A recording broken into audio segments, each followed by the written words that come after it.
4 seconds. Padula for 3 on the way. Ball game! Chad Baker-Mazara drives to the hole. It does it!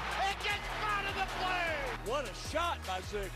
Sweet! Fires a 3 and hits it. Talk to me, Ziegler! The Tennessee Volunteers have held off the Auburn Tigers. Step back off the dribble. 3 ball. Richards got another one. What a shot. Chop this one up for the Gators. Chop up an SEC tournament championship for Florida. The story of the season, without a doubt, the SEC, and without it, it's time for burning questions. We begin with an easy one, I think. You taking the SEC in this tournament or the field? Matt, that's a tough one.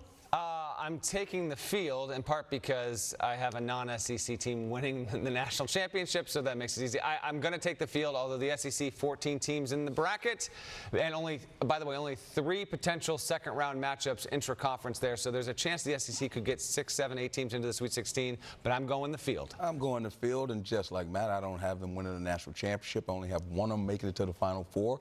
Again, the metrics are the metrics, but I think the metrics will fall on their head, and 14 teams was a bridge too far, was a place too far to go. You know what the committee was? They were on planet Zerbiak. Hold on one sec. Let me call the analytics expert, Mackenzie Brooks. Okay. All right, I got it. All right. Here's what I think. I have Duke winning it all, but if you're going to give me those 14 teams, I'm going to take the SEC. And I think the analytics will tell you there's a better than 50% chance that one of the SEC teams in this bracket gets it done. Now, Duke's chances are 30%. So Duke has a great chance to win it, but you give me 14 SEC teams, especially those top 4, Tennessee, Alabama, Florida, and Auburn, they have a very good chance to win the national championship. Okay, burning question number 2. Chris, give me a sleeper team for the NCAA tournament. I know everyone's going to laugh at me at this table. Now, asterisk up top.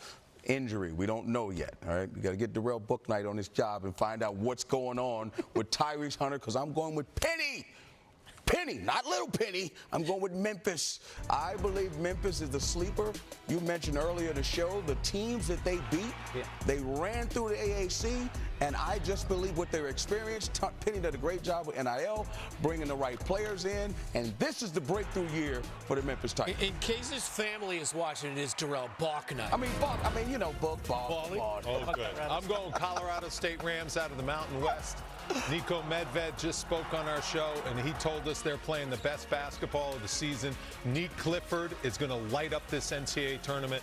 This team is an outstanding offensive team that is playing incredible defense. They've won 10 straight games. They are on fire. Watch out for the Colorado State Rams. They're going to beat my Memphis. I just said Memphis. Wipe the floor with them. Oh, wow. Especially without Tyrese Hunter. You got a sleeper, Matt? You guys done? Okay. BYU is my pick here. I'm going to take the Cougars, and I am a stickler on this. Sleeper's got to be a power conference team that's not first, second, third, or fourth. Usually fifth or worse, going to the Elite Eight or longer. I think BYU has a wonderful chance of doing that. Yegor Demon is the point guard to know. He's got a pro future, but Richie Saunders has shot the ball very, very well this season. Kevin Young runs some sophisticated offense. They've immediately been very good. Kiba Keita underneath, by the way, on the boards.